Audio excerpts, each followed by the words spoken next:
Bom, boa tarde a todos. Somos o grupo 4. A gente vai falar um pouquinho sobre ecologia microbiana do solo. Nosso grupo constitui-se por mim, Abner, Beatriz, o Gladstone e o Daniel. Bom, falar um pouquinho sobre ecologia microbiana. Ela estuda as inter-relações entre fatores bióticos e fatores abióticos. O que é isso? Fatores bióticos são a relação entre micro-organismos e micro-organismos. Um exemplo mais claro e que eu acredito que todos lembram são dos líquens, que é um fungo e uma bactéria que fazem o mutualismo, né, que vivem em conjunto. E fatores abióticos. O que são os fatores abióticos? São a relação de micro-organismos e o ambiente. O que acontece? Lembramos dos fungos micorrizos que fazem associação com raiz de plantas, criam nódulos e tal. Bom, dentro desses fatores bióticos e abióticos, a gente tem que lembrar dos fatores físicos e químicos do solo, para a gente ter uma boa convivência ali de micro-organismos. E dentro dessa fração, a gente tem que lembrar também que temos porcentagens de fração líquida, fração sólida e fração gasosa. E dentro da fração líquida do solo, a gente tem água, a gente tem minerais ali dissolvidos no solo. Dentro da fração gasosa, a gente temos gases atmosféricos ali circulando dentro do solo, que algumas bactérias aeróbicas precisam. E temos também a fração sólida. O que é a fração sólida? Os minerais que estão ali no solo, as raízes, os micro-organismos que podem estar ativos ou inativos dentro do solo, matéria orgânica e em vários estágios de decomposição. E vale também ressaltar que, teoricamente, a maior parte das atividades microbianas do solo ocorre na fração mais superficial do solo, ou seja, de 0 a 30 centímetros. E quanto a funções e decomposição, essas coisas, os demais integrantes do grupo irão ressaltar sobre o assunto. Falando sobre algumas funções dos micro-organismos nos solos, eles têm como função formação de solo, ou seja, intemperismo, também a decomposição de materiais orgânicos, eles fazem a ciclagem da mineralização e a solubilização de transporte de nutrientes, também são responsáveis pela estruturação física do solo, eles viabilizam raiz e água, produzem enzimas promotoras de crescimento vegetal, também atuam no controle de pragas e doenças, antibióticos e simbiose.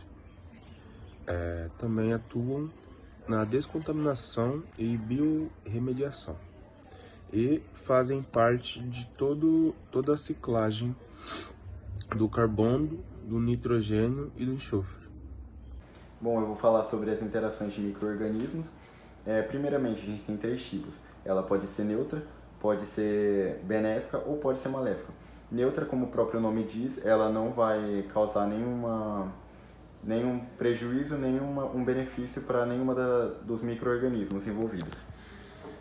A benéfica, a gente tem, por exemplo, o comensalismo, no qual uma vai ser beneficiada e a outra não vai ter nenhum benefício, nenhum malefício.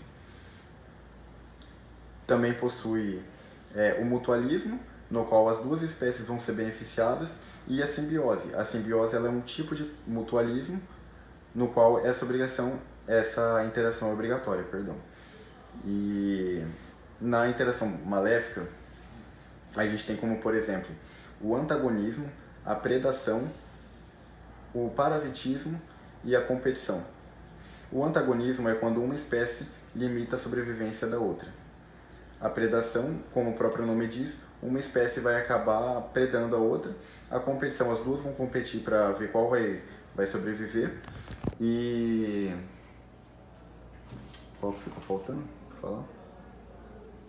E o parasitismo, uma vai se aproveitar da outra e ela vai morrer. Esse tipo de classificação, ela é feita de acordo com o tipo de micro-organismo. Eu vou dar alguns exemplos aqui que são os mais comuns. Bactéria e bactéria, a gente tem uma relação de sintrofismo, que é uma espécie de simbiose, ou seja, as duas vão ser beneficiadas. Bactéria e fungo, a gente tem antagonismo, que, como eu falei, uma vai limitar a sobrevivência da outra. Por exemplo, uma bactéria vai interagir com o fungo e nessa interação ela vai limitar o crescimento do fungo. Um exemplo. Entre bactérias e plantas, a gente tem dois tipos. Primeiramente, eu vou falar sobre uma relação simbiótica, por exemplo, a Rhizobium e as leguminosas, no qual as duas vão ser beneficiadas com a fixação de nitrogênio. E temos também a relação de parasitismo, no qual a bactéria vai gerar um tumor na raiz da planta. Agora, entre essa relação de fungo, fungo com bactéria, a gente tem a predação. Esse fungo pode utilizar essa bactéria como fonte de nutriente.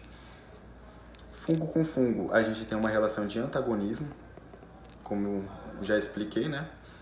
E fungo com planta, ela pode ser uma interação patogênica, no qual o fungo vai causar doença na planta, e ela pode ser uma relação de simbiose também, no qual vou dar o exemplo das micorrizas. E é isso. Entender a ecologia microbiana do solo e a sua dinâmica, ela pode ressaltar em várias estratégias para o aumento da produtividade na sua lavoura e para o controle de patogênios, nematóides, como também os micro-organismos que promovem o estímulo e o desenvolvimento vegetal, né? O uso dos micro-organismos como ferramenta é muito importante no manejo do campo e ele vem crescendo a cada vez mais, safra após safra. Principalmente devido a os resultados muito gratificantes obtidos, né?